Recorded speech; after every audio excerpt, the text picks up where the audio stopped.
2 دن گزر گئے تھے، مہرو واپس نہیں آئی تھی۔ اس کی امی کی طبیعت اب کچھ ٹھیک تھی۔ ویکینڈ آ گیا تھا، ہانم بھی گھر چلی گئی تھی اور پھر گھر سے آسیہ بیگم کو ساتھ لے کر وہ مہرو کی ماں کی خیریت دریافت کرنے گئی تھی۔ اچھا کیا تم آ گئی ہو، مہرو نے اسے دیکھ کر بہت خوش ہوئی تھی۔ البتہ وہ کافی کمزور نظر آ رہی تھی۔ اس کی امی کی طبیعت کافی حد تک سنبھل گئی تھی، لیکن وہ ابھی بھی بیمار تھی۔ کافی دیر بیٹھنے کے بعد وہ اب واپس جانے کے لیے تیار تھی۔ اچھا سنو، کل منڈے ہے، تم یونیورسٹی جاؤ گی؟ مہرو نے پوچھا تھا۔ ہاں، صبح ہاسٹل چلی جاؤں گی، ہانم نے جواب دیا تھا۔ کل تم ڈپارٹمنٹ نہیں جاؤ گی، شام 4 بجے سے پہلے تم نے NAB آفس کے پاس پہنچ جانا ہے۔ ہاسٹل سے آٹو لے لینا یا پھر اوبر کروا لینا، لیکن کسی کو بتانا نہیں ہے، مہرو نے رازداری سے کہا تھا۔ ہانم اس کی بات سن کر چونکی تھی۔ کیوں، خیریت تو ہے؟ تم ایسے کیوں کہہ رہے ہو؟ بتانا کیوں نہیں ہے؟ ہانم کو حیرانی ہوئی تھی۔ میں تمہیں بعد میں بتاؤں گی، ابھی بس اتنا یاد رکھو کہ 4 بجے سے پہلے NAB آفس کے سامنے میں وہیں جاؤں گی۔ مہرو نے 4 بجے پر زور دیا تھا۔ یہ تم دونوں سرگوشیوں میں کیا باتیں کر رہی ہو؟ تھوڑا اونچا بولو، ہمیں بھی تو پتا چلے۔ مہرو کی بھابھی نے اسے شرارت دونوں کو چھیڑا تھا۔ نہیں بھابھی، کچھ نہیں، ایسے ہی، مہرو نے جواب دیا تھا۔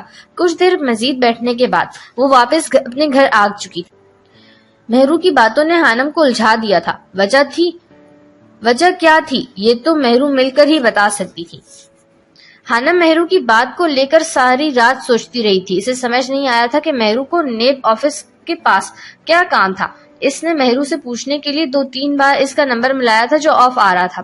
کیا مصیبت ہے یار، وہ جھنجھلا گئی تھی۔ اگلے دن بھی وہ اس کا نمبر ملاتی رہی۔ ایک تو وہ چھٹیاں کر رہی تھی جو کہ غلط تھا، اوپر سے فون بھی آف جا رہا تھا۔ ہانم اپنے وقت پر ڈپارٹمنٹ چلی گئی تھی۔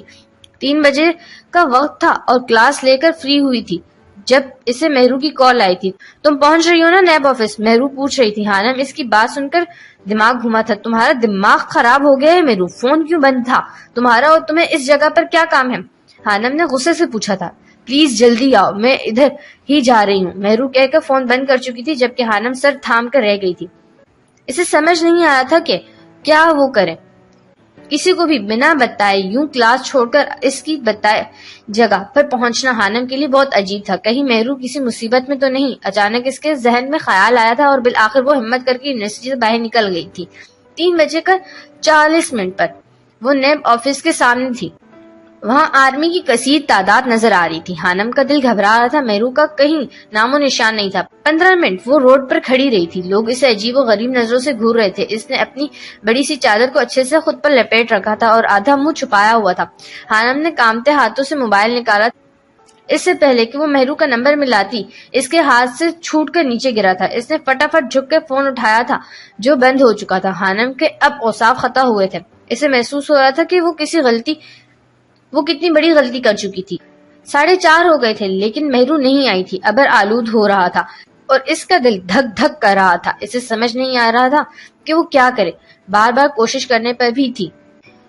شام کا اندھیرا پھیل چکا تھا، موسم پاگل کر رہا تھا۔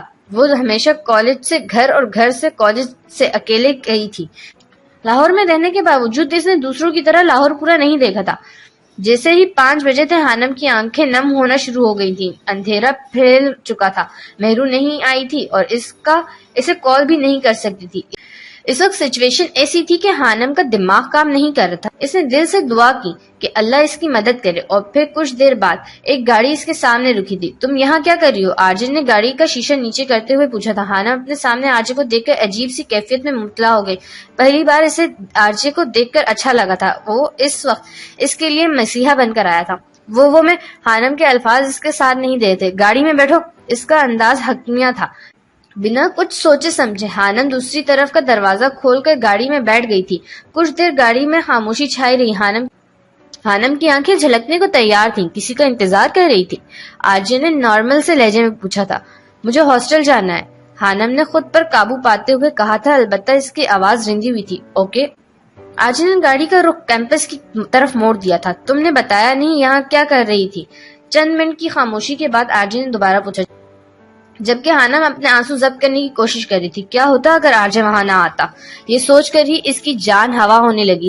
اسے مہرو پر انتہا کا غصہ آ رہا، اس سے بھی زیادہ خود پر جو بے وقوفوں کی طرح وہاں چلی آئی تھی۔ ہانم نے آرجے کی بات کا کوئی جواب نہیں دیا تھا۔ آرجے کو اس کی خاموشی چڑھا رہی تھی۔ اس نے گاڑی میں میوزک لگایا تھا۔ پلیز اسے بند کر دو، حانم نے التجا کی تھی، اس کا سر درد سے پھٹا رہا تھا۔ وہ گاڑی تیز چلاؤ، مجھے جلدی ہاسٹل پہنچنا ہے۔ اسے پریشانی ہو رہی تھی کہ اگر وہ مقررہ وقت تک ہاسٹل نہ پہنچی اور لیٹ ہو گئی تو وارڈن اسے نہیں بخشے گی۔ اس کی بات کا آرجے پر الٹا اثر ہوا تھا۔ اس نے گاڑی کی رفتار کم کی جبکہ میوزک کا والیوم تیز کر دیا تھا۔ حانم نے آنکھیں میچ کر خود کو کچھ غلط کہنے سے روکا تھا۔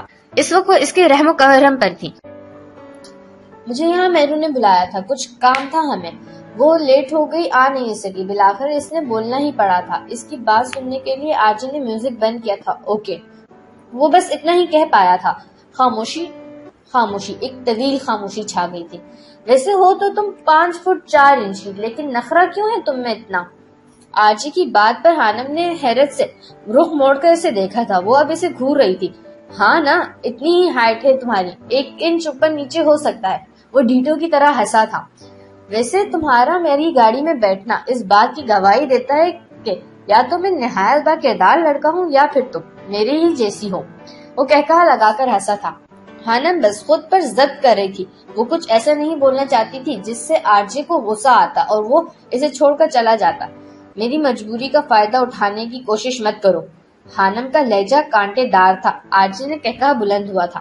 کیا بات ہے، ویسے نا مجھے تم میں کوئی دلچسپی اگر ہوتی تو میں زبردستی کا قائل نہیں ہوں، اور ویسے بھی مجھے یاد آیا تم میری قانونی بیوی ہو، میری گاڑی پر حق رکھتی ہو، اسی لیے میں تم پر کوئی احسان نہیں کر رہا بلکہ تم اپنا حق استعمال کر رہی ہو۔ وہ اسے چڑھانے میں کوئی کمی نہیں چھوڑ رہا تھا۔ تمہارا نام کس نے رکھا تھا؟ اب حانم کسی حد تک نارمل ہو چکی تھی۔ میں نے خود۔ وہ پھر ہنسا تھا۔ روحان کی بات کر رہی ہوں، وہ موم نے رکھا تھا، آرجے نے بتایا۔ کیا تمہیں پتہ ہے کہ روحان کا کیا مطلب ہے؟ حانم نے پوچھا تھا۔ روحوں جیسا پاک صاف۔ آرجے کے نام میں گردن ہلانے پر حانم نے بتایا تھا۔ واو! نہ چاہتے ہوئے بھی آرجے نے مسکرا دیا تھا۔ اور مجھے دنیا میں تمہاری روح سے زیادہ غلاظت میں لپٹی روح کسی اور کی نظر نہیں آئی۔ آرجے کے کہکہے کو بریک لگی تھی۔ اچانک اس کے چہرے پر سختی چھا گئی تھی۔ اور مجھے اس چیز سے کوئی فرق نہیں پڑتا کہ میں کیسا ہوں اور کیسا نہیں، اور تمہیں بھی مجھ پر اتنی گہری نظر رکھنے کی ضرورت نہیں ہے۔ وہ سخت لہجے میں بول رہا تھا۔ حانم خاموش ہو گئی تھی۔ کون سا ہاسٹل ہے تمہارا؟ وہ لوگ گیٹ نمبر 4 سے ہاسٹل ایریا میں داخل ہو گئے تھے۔ پہلے بوائز ہاسٹل تھے۔ ہاسٹل ایریا میں رونق لگی ہوئی تھی۔ ہر طرف لڑکے گھومتے نظر آ رہے تھے۔ کچھ آگے آنے پر ایس ٹی سی والے راستے پر لڑکیاں اور لڑکوں کے گروپ چہل قدمی کر رہے تھے۔ یہیں اتار دیں، میں خود چلی جاؤں گی، حانم نے تمیز سے کہا تھا۔ میں نے پوچھا ہاسٹل نمبر بتاؤ، اور بے فکر رہو، میں تم سے ملنے ہاسٹل نہیں آنے والا۔ وہ ایک ایک الفاظ چبا کے بولا تھا۔ 11، حانم نے جواب دیا تھا۔ کچھ منٹ بعد وہ ہاسٹل کے سامنے کھڑے تھے۔ حانم بنا کچھ کہے گاڑی سے باہر نکل گئی تھی۔ وہ فٹافٹ ہاسٹل کے گیٹ کی طرف بڑھ گئی تھی۔ جیسے ہی وہ گیٹ کھول کر اندر داخل ہوئی تھی، آرجے نے ایک گہرا سانس لیا تھا۔ شام کے 7 بج رہے تھے۔ اب وہ گاڑی واپسی کے لیے موڑ چکا تھا۔ حانم نے ہاسٹل آنے کے بعد شکرانے کے نفل ادا کیے تھے۔ اللہ نے اس کی حفاظت کی تھی۔ اسے مہرو پر شدید غصہ آیا تھا۔ وہ اس کی غصے کی وجہ سے اس نے دوبارہ مہرو کو کال نہیں کی تھی۔ اگلے دن مہرو ہاسٹل آئی تھی۔ اس کے سر پر پٹی بندھی ہوئی تھی۔ حانم اسے دیکھ کر حیران رہ گئی تھی۔ سوری حانم، کل جب میں تمہارے پاس آ رہی تھی تو چھوٹا سا ایکسیڈنٹ ہو گیا تھا، مہرو نے بتایا۔ حانم کو اس پر جتنا بھی غصہ تھا وہ اس کی حالت دیکھ کر کم ہوا تھا۔ پلیز معاف کر دو، میں نے بعد میں تمہارا نمبر ملایا تھا لیکن وہ بن جا رہا تھا۔ حانم کے سر تو جامد تاثرات دیکھ کر مہرو نے صفائی پیش کی تھی۔ ٹھیک ہے، حانم اتنی بھی پھتر دل نہیں تھی۔ اب وہ اسے ڈرائیور کے بارے میں پوچھ رہی تھی جسے زیادہ چوٹ آئی تھی۔ وہ دونوں ڈپارٹمنٹ کے لان میں بیٹھی تھی۔ مہرو کے والد کا اسلام آباد میں ٹرانسفر ہو گیا تھا۔ وہ دونوں کچھ دنوں تک وہاں شفٹ ہونے والی تھی۔ مہرو کا ابھی کنفرم نہیں تھا۔ حانم اسے منع کر رہی تھی کہ وہ نہ جائے۔ وہ افسردہ تھی۔ جب مہرو اسے یقین نہیں دلا سکی تو اس نے موبائل نکال کر یوٹیوب ویڈیوز دیکھنا شروع کر دی تھی۔ جتنا وقت تم ان ویڈیوز کو دیکھنے میں لگاتی ہو نا، اگر تم اتنا پڑھو نا تو تم ٹاپ کر جاؤ۔ آرجے نہیں، اس بار بھی آرجے نے ٹاپ کیا تھا۔ تم بھی آرجے جتنی ذہین تو ہو ہی نا۔ آرجے ذہین نہیں، چالاک ہے مہرو۔ حانم نے موبائل پر نظریں گاڑی جواب دیا تھا۔ ذہین اور چالاک میں کیا فرق ہوا بھلا؟ مہرو نے اچھمبے سے پوچھا تھا۔ چالاک تو ابلیس بھی تھا مہرو۔ اگر وہ ذہین ہوتا تو شیطان نہ ہوتا۔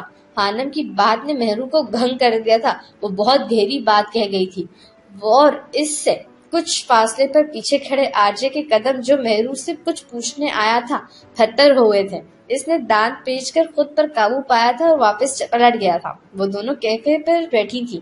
موسم کافی خوشگوار تھا. ان کے کچھ فاصلے پر میکی اور آرجے دوسرے ٹیبل پہ بیٹھے تھے. آرجے میکی سے کچھ بات کر رہا تھا جبکہ میکی کی نظر موبائل کی اسکرین پر جمی تھی. آرجے نے ہاتھ بڑھا کر میکی سے موبائل چھینا تھا. میکی اس وقت کوئی چیٹنگ پڑھ رہا تھا. میسج چیٹنگ نمبر پر XH لکھا ہوا تھا. وہ میکی کو کوئی ایکس گرل فرینڈ تھی جس سے اب اس کا بریک اپ ہو چکا تھا. آرجے موبائل واپس کرو. میکی ایک دم سے بوکھلا گیا تھا. تم ابھی تک اسے بھولے نہیں ہو؟ آرجے نے پوچھا. بھول چکا ہوں، بس تم موبائل واپس کرو. میکی اس سے موبائل چھیننے کی کوشش کر رہا تھا لیکن آرجے نے نہیں دیا. کچھ سوچتے ہوئے آرجے نے وہ نمبر ملایا تھا. میکی کے چہرے کا رنگ کوفت ہوا تھا. بیل چا رہی تھی. ان کے سامنے دوسری ٹیبل پر رکھا ہوا حانم کا موبائل بجا تھا. آرجے چونکا تھا. حانم نے موبائل اٹھایا تھا. وہ نمبر دیکھ کر اس کے چہرے کا رنگ اڑ گیا تھا. اس نے فون فوراً کٹ کی تھی.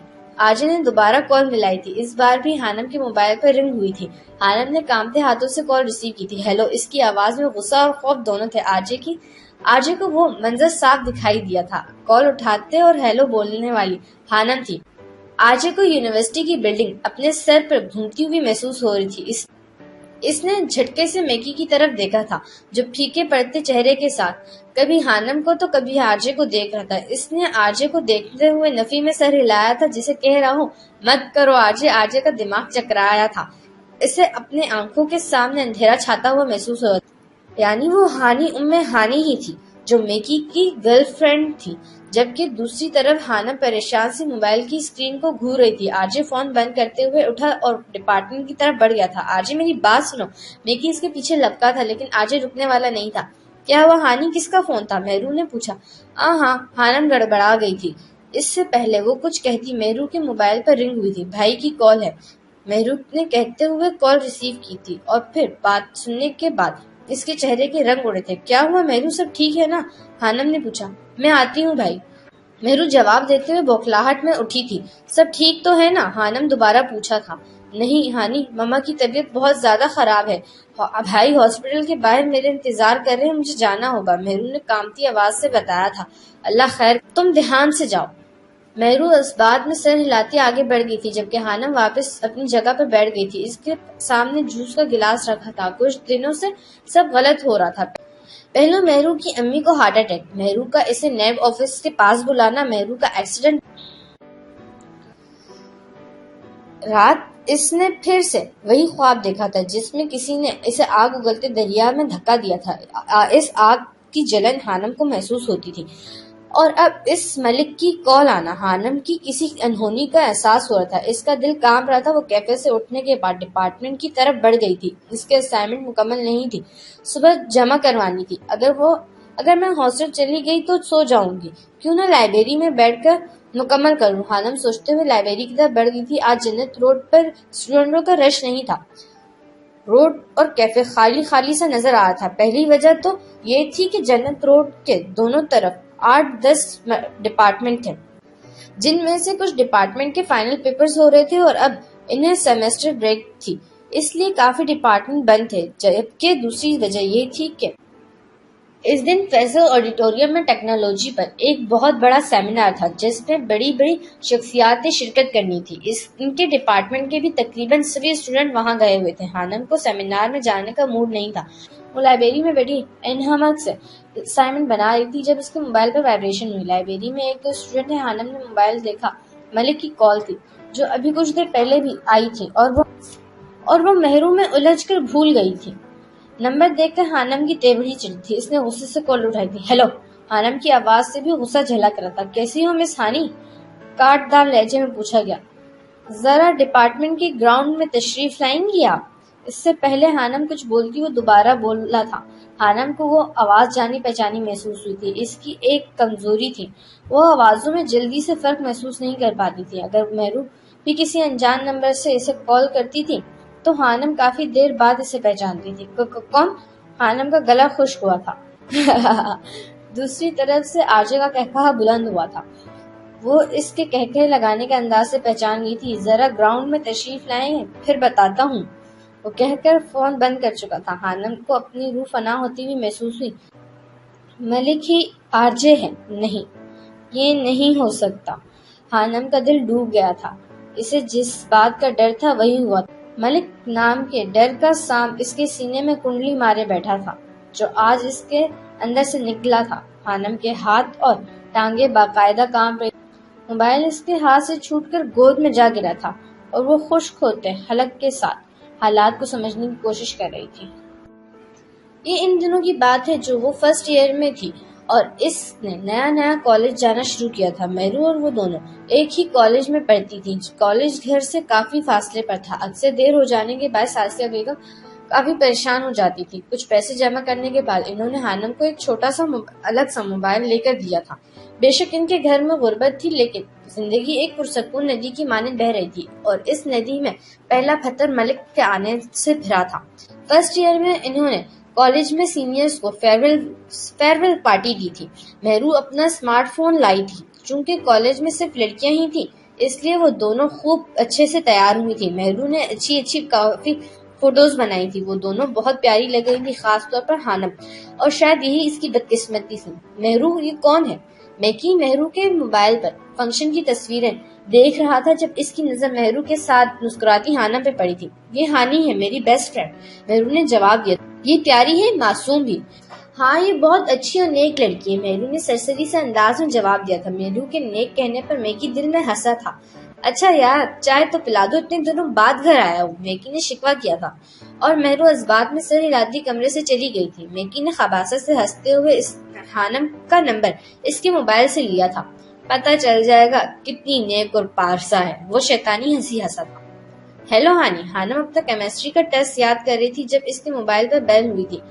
اجنبی نمبر دیکھ کر اسے حیرانگی ہوئی تھی۔ میکی نے مہرو کے موبائل سے نمبر لینے کے پورے 1 ماہ بعد خانم کو میسج کیا تھا۔ کیسی ہو؟ خانم پھر ابھی سوچ ہی رہی تھی کہ یہ نمبر کس کا تھا، تبھی دوسرا میسج وصول ہوا تھا۔ وہ شیشو پیج میں مبتلا تھی کہ رپلائی کرے یا نہ کرے، تبھی اس نمبر سے کال آئی تھی۔ خانم نے کال ریسیو کی۔ ہیلو ہانی، میں ملک۔ لڑکی کی آواز اور اس کے منہ سے اپنا نام سن کر خانم دھک سے رہ گئی تھی۔ اس نے فوراً کال کاٹنے کے بعد موبائل بند کر دیا تھا اور پھر یہ سلسلہ بند نہیں ہوا تھا۔ روز صبح اور شام میسج آنے لگے، کبھی حسن کے قصیدے پڑھے جاتے تو کبھی اس کی معصومیت کے۔ خانم کو سمجھ نہیں آیا تھا کہ اسے تنگ کرنے والا کون تھا۔ جہاں مہرو اس سے اپنی چھوٹی چھوٹی باتیں بتاتی تھی، وہیں خانم اپنے بڑے سے راز اس سے چھپاتی تھی۔ یہ اس کی فطرت تھی شاید۔ آخر تم کون ہو؟ کیوں مجھے تنگ کرتے ہو؟ خانم نے جھنجھلا کے پوچھا تھا۔ تم پر مر مٹا ہوں، دوستی کا خواہاں ہوں۔ اس کی بے باکی پر خانم کے چہرے پر ناگواری ابھری تھی اور اس نے کوئی جواب نہیں دیا تھا۔ پہلی لڑکی ہے یار جو قابو ہی نہیں آ رہی ہے، 2 ماہ ہو گئے۔ میکی آرچی کے سامنے صوفے پہ براجمان خباثت سے کہہ رہا تھا۔ لگے رہو، ایک نہ ایک دن مان جائے گی۔ دنیا میں ایسی کوئی لڑکی نہیں جو پھسلتی نہ ہو، بس کچھ وقت لیتی ہے اور کچھ لمحوں میں پگھل جاتی ہے۔ آرجے کا نایاب مشورہ دستیاب تھا اور پھر میکی نے ہار نہ مانی تھی۔ دیکھو پلیز، ایک بار بات کر لو، میں باقی لڑکوں جیسا نہیں ہوں، میں بہت الگ ہوں، میں سچ میں تمہیں پسند کرتا ہوں۔ ایک بھولی بھالی لڑکی جس کی دنیا اس کی چھوٹی سی فہمی تھی، جس نے آسائشیں نہیں دیکھی تھی، وہ اس کی چکنی چپی باتوں پر پگھلنے لگی تھی۔ مرد کو اللہ تعالیٰ نے بہت شاطر دماغ دیا ہے، وہ اپنی باتوں سے کسی بھی عورت کو بہلا پھسلا اور ورغلا سکتا ہے۔ اس میں بھی قصور عورت کا ہوتا ہے جو وہ پگھل جاتی ہے۔ 2 ماہ کی انتھک محنت کے بعد آخر وہ اس کی طرف مائل ہو ہی گئی تھی۔ میرا نام ملک ہے، مستقیم ملک عرف میکی نے اپنا تعارف کروایا تھا۔ خانم نے ہمیشہ محرومیاں دیکھی تھی، باپ کی محرومی، ضروریات کی محرومی، خواہشات کی محرومی، بہت سے لاڈ اور پیار کی محرومی۔ اس کے اندر ایک خلا تھا، گھر میں رونے دھونے والا حالات دیکھ کر اس کا دل کڑتا تھا۔ ایسے میں جب ملک اس سے بات کرتا تھا تو وہ اسے خوابوں کی دنیا میں لے جاتا تھا، لیکن یہ سلسلہ زیادہ دن نہیں چل سکا تھا۔ خانم کا ضمیر اسے کچھوکے لگاتا تھا۔ وہ جانتی تھی یہ سب غلط ہے۔ انسان معصوم ہے جبکہ شیطان شاطر ہے۔ اسے شیطان نے کیسے ورغلایا تھا یہ وہ خود بھی نہیں جانتی تھی۔ ملک سے بات کرتے ہوئے بھی ضمیر کا شور اسے سکون نہیں لینے دیتا تھا۔ اس روز جواد کو سائیکل چاہیے تھی. آسیہ بیگم یا کسی اور کے پاس اتنے پیسے نہیں تھے کہ وہ اسے سائیکل دلا سکیں. بابا ہمیں کیوں چھوڑ گئے؟ آپ کیوں چلے گئے ہیں؟ وہ جواد نے روتے ہوئے سوال کیا تھا، جبکہ حانم خود رو رہی تھی. ملک تم چھوڑ تو نہیں جاؤ گے؟ اس روز پہلی بار حانم نے ایک لمبے میسج کی شکل میں بہت سے الفاظ لکھ کے بھیجے تھے، ورنہ وہ بس ہوں یا ہاں میں جواب دیتی تھی. وہ پوچھ رہی ہے مجھے چھوڑ تو نہیں دو گے؟ میکی نے آرجے سے پوچھا تھا.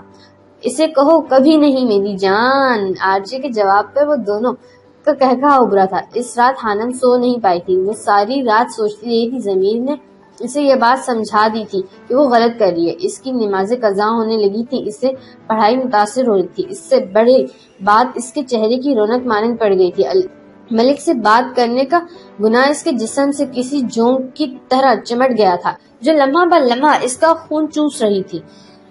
کیا ہو گیا ہے ہانی؟ تم مجھ سے بات کیوں نہیں کرتی؟ حانم کے اگنور کرنے پر ملک نے شکوہ کیا تھا. میں تم سے ملنا چاہتا ہوں. اس کی اگلی بات سن کر کے حانم کے دماغ بھر سے اڑ گیا تھا.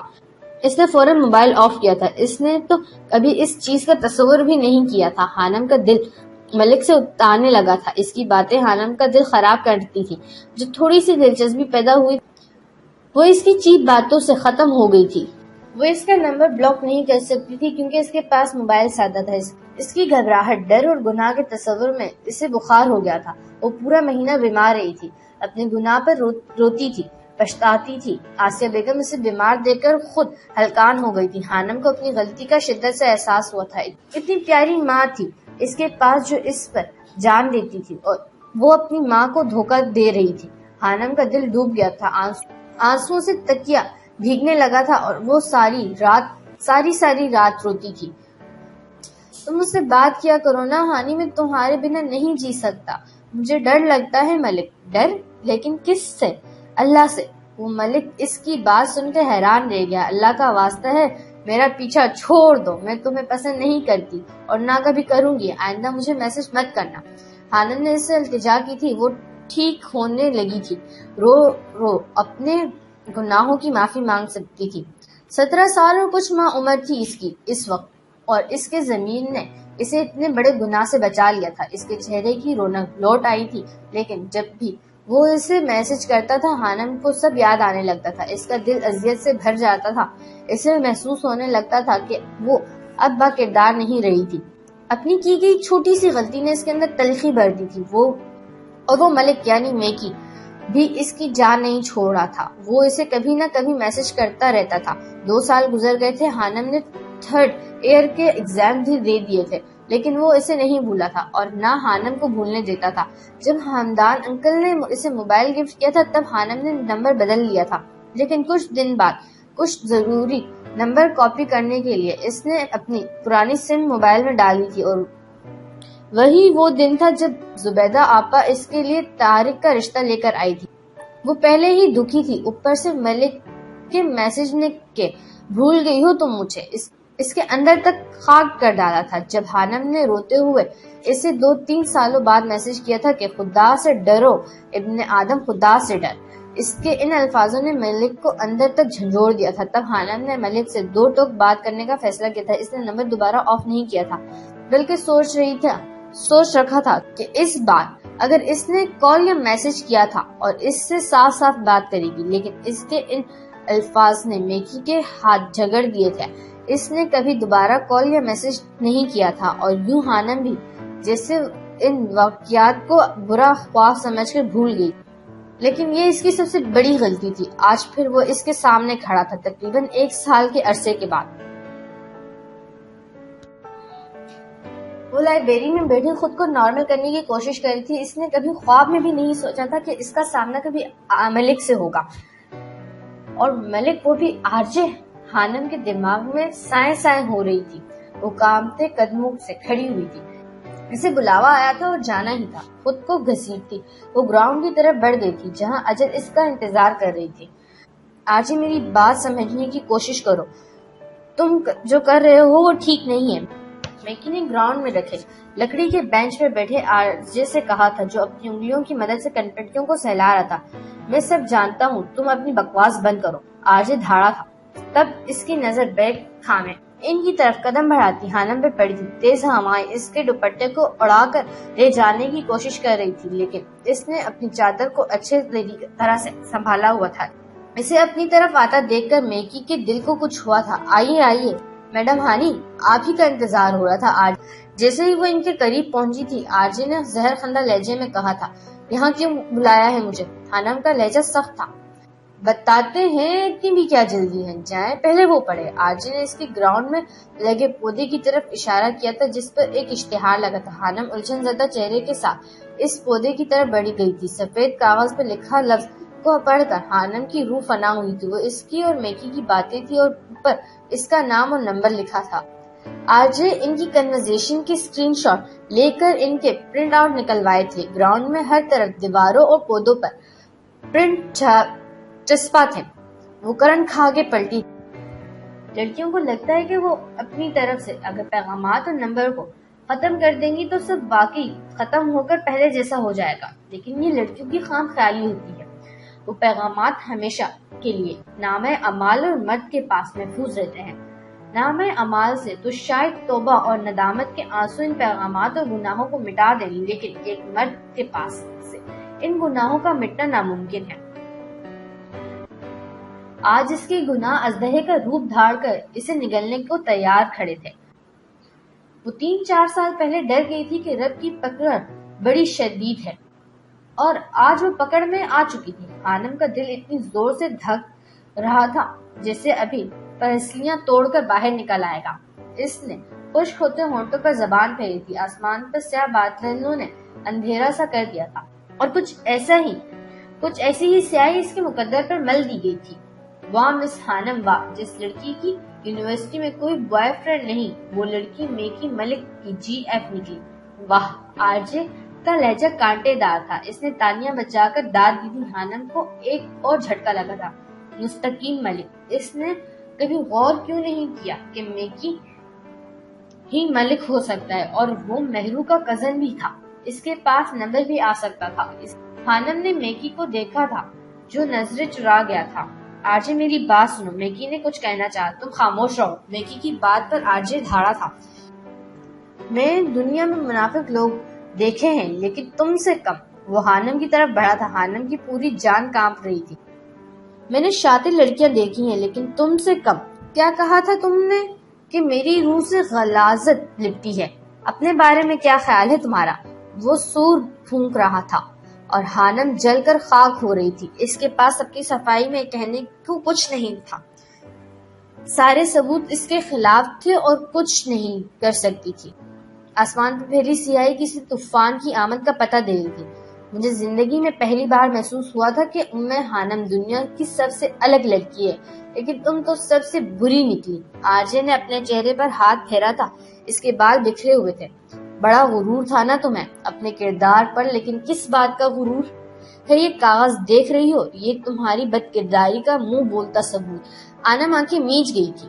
وہ شاید آنکھوں میں آئے آنسو کو چھپانے کی کوشش کری تھی۔ کچھ دن پہلے اسی گراؤنڈ میں وہ دونوں اسی موسم میں بیٹھے دنیا کے حسین ترین لوگ لگ رہے تھے، اور آج اسی گراؤنڈ میں ان کی بدولت ان کی بدصورتی پھیلی تھی۔ وہ جس لڑکی کو میں نے دنیا میں پہلی بار نیک سمجھا تھا، وہ میرے ہی دوست کی گرل فرینڈ نکلی۔ یقین نہیں آتا۔ وہ خود بھی جل رہا تھا۔ اس وقت آرجے کا دل کر رہا تھا کہ وہ ہر چیز کو بھسم کرتے، مہکی کو، حانم کو، اور پھر خود کو بھی۔ اس کی آنکھیں شعلے اگل رہی تھی اور حانم بھسم ہو رہی تھی۔ دنیا میں آرجے کو اتنی نفرت کسی سے نہیں ہوئی تھی جتنی اس وقت اسے اپنے سامنے کھڑی اس لڑکی سے ہو رہی تھی۔ یہ تو سنا ہی تھا کہ 900 چوہے کھا کر بلی حج کو چلی، آج دیکھ بھی لیا۔ حانم کا دل کیا تھا زمین پھٹے اور وہ اس میں فنا ہو جائے۔ تمہیں تو سب سے الگ سمجھا تھا، لیکن تم بھی وہی نکلی نا، 3rd کلاس، ماں باپ سے چھپ کر مردوں سے باتیں کرنے والی۔ آرجے نے گویا تابوت میں آخری کیل ٹھوکا تھا۔ حانم نے مٹھیاں بیچی۔ عزت کی ایک گہری لہر اس کے جسم اور جاں میں پھیل گئی تھی۔ حانم اور اس کا کردار اتنا بدصورت تھا، یہ حانم کو آج پتا چلا۔ سنو، بس میکی ہی تھا یا پھر اور بھی تھے؟ کسی سے تو ملی ہوگی نا؟ اور اب کتنے لڑکوں سے چکر ہے تمہارا؟ وہ اس طرح سے بولتا نہایت بھونگا لگ رہا تھا۔ حانم نے کچھ کہے بنا واپسی کی طرف قدم بڑھائے تھے۔ ڈپارٹمنٹ کے باہر اجر منہ کھولے اس کا انتظار کر رہی تھی۔ سب ختم ہوا تھا، سب کچھ، وہ خود بھی۔ تم ایسے نہیں جا سکتی، آرچی چلایا تھا۔ حانم کے قدم رکے تھے۔ بارش نے حانم کے خاک ہوتے وجود پر پہلی بوند برسائی تھی۔ وہ مرتے مرتے قدموں سے میکی کی طرف بڑھی تھی۔ اس نے اپنی چادر کو ہلنے نہیں دیا تھا۔ تم تو مستقیم تھے نا؟ میں عورت ہوں، بھٹکتا مقدر تھا، بھٹک گئی۔ اللہ نے ہمیشہ مستقیم کو صراط کے ساتھ رکھا ہے، صراط المستقیم، سیدھا راستہ۔ تم کیسے بھٹک گئے؟ تم تو مستقیم تھے۔ کتنی التجائیں کی تھی کہ معاف کر دو مجھے، نہیں کیا نا؟ تم تو کر سکتے تھے نا؟ تم تو مستقیم تھے۔ وہ رو دی تھی، اس کی آواز رنج چکی تھی، وہ اس کی آنکھوں میں دیکھ رہی تھی۔ میکی کا دل کانپا تھا، وہ کچھ کہنے لگا تھا لیکن حانم آرچی کی طرف بڑھ گئی تھی۔ جو کچھ آپ نے کہا بالکل ٹھیک ہے، ایک لفظ سچا ہے، میں کسی چیز سے انکاری نہیں ہوں، لیکن میری ایک دعا ہے، جس دن ہر زیرو کو زندہ کیا جائے اور مردوں کو قبر سے اٹھایا جائے گا، میری دعا ہے کہ ہمارا اس دن بھی سامنا نہ ہو۔ حانم نے آنکھوں میں آئی نمی ہاتھ کی ہتھیلی سے رگڑتے ہوئے کہا تھا۔ وہ پلٹی تھی۔ تم جیسی منافق لڑکی کو دیکھنا بھی کون چاہے گا؟ آرچی نے چلا کر کہا تھا۔ ڈپارٹمنٹ سے باہر جنرل روڈ جہنم کا روپ دھاڑے آگ کے شعلے اگل رہی تھی۔ آج حانم سب ہار گئی تھی، اپنی معصومیت، اپنی ہنسی، اپنا کردار، اپنا اعتماد، اپنی نیک نامی، اپنی ذات اور شاید اپنی زندگی بھی۔ اس کے آنسوؤں کی دوڑ الجھ رہی تھی۔ حانم کو اپنی سانس رکتا محسوس ہو رہا تھا۔ بارش کسی طوفان کی طرح برس رہی تھی۔ میکی نے نم آنکھوں سے اسے اپنے ڈپارٹمنٹ سے باہر جاتے دیکھا تھا اور پھر سب ختم ہو گیا تھا۔ یہ تم نے اچھا نہیں کیا آرچی۔ میکی اس کی طرف بڑھا تھا۔ تم اپنی بکواس بند رکھو۔ آرچی نے میکی کو دھکا دیا تھا اور وہ لڑکھڑا کر پیچھے ہٹا تھا۔ تم سب جانتے تھے، تم نے بتایا نہیں مجھے۔ آرچی کی آنکھیں سرخ انگارہ ہو رہی تھی۔ تیز ہوا کے ساتھ بارش پتھروں کی مانند ان کے جسم سے ٹکرا رہی تھی۔ سب پتا تھا تمہیں۔ کیوں چھپایا مجھ سے؟ کیوں؟ مجھے نہیں پتا تھا کہ جس حانم کا تم ذکر کرتے ہو وہی ہانی ہے۔ جس دن میں نے اسے یونیورسٹی میں دیکھا تھا تب مجھے پتا چلا تھا۔ میں صرف اس لیے نہیں بتایا کہ یہ سب کوئی اتنی بڑی بات نہیں تھی، اور مجھے لگا تھا کہ تم شاید برا لگے گا۔ میکی نے ڈرتے ڈرتے صفائی دی تھی۔ مجھے کیوں برا لگتا؟ ہاں، تم مجھے پہلے بتا دیتے تو میرے ذہن میں اس کی اچھائی کا خاکہ نہ بنتا۔ آرچی کا دل جل رہا تھا۔ لیکن کیوں؟ یہ خود نہیں جانتا تھا۔ مجھے لگا شاید تم حانم کو پسند کرتے ہو، اس لیے پسند مائی فٹ۔ ایسی لڑکیاں نفرت کے قابل بھی نہیں ہوتی۔ پہلے ہی ایسی 1000 لڑکیاں ہماری زندگی میں آئی ہیں، پہلے تو کبھی تم نے ایسا ریئیکٹ نہیں کیا، پھر آج کیوں؟ میکی نے سوال اٹھایا تھا۔ کیونکہ وہ لڑکیاں جیسی ہوتی ہیں ویسی دکھتی ہیں، اچھائی کا لبادہ پہن کر مردوں کو گمراہ نہیں کرتی۔ آرچی نے منہ پر ہاتھ پھیر کر بہتے پانی کو صاف کیا۔ وہ اچھی لڑکی ہے آرچی، تم نے اس کے ساتھ اچھا نہیں کیا۔ تم اس کی اتنی طرفداری کیوں کر رہے ہو؟ تمہیں عشق تو نہیں ہو گیا اس سے؟ آرچی کا لہجہ جلا کر خاک کر دینے کے مانند تھا۔ میکی سکت ہوا تھا۔ دنیا میں واحد لڑکی حانم ہے جس کی میں نے دل سے عزت کی ہے۔ میکی کا لہجہ اس کی بات کی سچائی کا اعتراف کرتا۔ کیا اچھا ہے اس میں؟ کیوں کرتے ہو تم اس بد کردار لڑکی کی عزت؟ اس کا تم سے افیئر رہا ہے۔ Shut up Archie, shut up, میکی چلایا تھا۔ اس سے پہلے آرچی اس کے سامنے اس طرح بات کی تھی۔ بد کردار نہیں ہے وہ، یہ تم بھی جانتے ہو۔ پوچھو اپنے دل سے۔ اور جہاں تک بات ہے اس کی پارسائی کی تو میں گواہ ہوں۔ ہاں، میں گواہ ہوں ام حانم کی پاکیزگی، اس کے ایمان کا۔ آرچی غصے سے مٹھیاں بیچ کر رہ گیا تھا۔ ایسا پہلی بار ہوا تھا کہ کسی لڑکی کی وجہ سے ان میں لڑائی ہوئی تھی، اور آج میں وہ کنورسیشن ڈیلیٹ کرنے والا تھا جب تم نے میرے ہاتھ سے موبائل چھینا تھا۔ میرا کوئی غلط رشتہ نہیں تھا اس سے، کبھی بن بھی نہیں پایا تھا۔ میری باتیں اور تمہارے ڈائلاگز اگر تمہیں یاد ہوں تو تم حانم کو اس راستے پر گھسیٹ ہی نہیں پائے تھے، اس کی حفاظت کی گئی تھی۔ ایک لڑک پن کی نادانی کی وجہ سے تم نے اسے بد کردار بنا دیا۔ واہ! میکی کی آواز رن گئی تھی۔ اسے حانم کی حالت دیکھ کر خوف آیا تھا۔ وہ خاموش بنا بدوائیں دیے چلی گئی تھی، اور میکی اللہ کو ماننے والا تھا۔ اتنا تو وہ جانتا تھا کہ جو بدوائیں دی نہیں جاتی وہ تباہ کر دیتی ہیں۔ پتہ ہے جب اس نے مجھ سے کہا تھا کہ خدا سے ڈر، اے ابن آدم، خدا سے ڈر، میں واقعی ڈر گیا تھا۔ اس کی آنکھوں سے آنسو پھسلا تھا جو بارش کی بوندیں جذب ہو کر گم ہو گیا تھا۔ میکی اب گراؤنڈ میں لگے ان اشتہارات کی طرف بڑھا تھا جو آرجی نے وہاں لگوائے تھے۔ تیز بارش سے ان اشتہارات کو کافی حد تک خراب کر دیا تھا۔ میکی نے ہاتھ بڑھا کر وہ سارے اشتہارات اتارے اور پھر پھاڑے تھے۔ آرجی لکڑی کے بینچ پر دونوں ہاتھوں سے سر تھام کے بیٹھا تھا، تیز طوفان بارش اور بادلوں کے دل دہلانے والی گرج اور چمک کی وجہ سے۔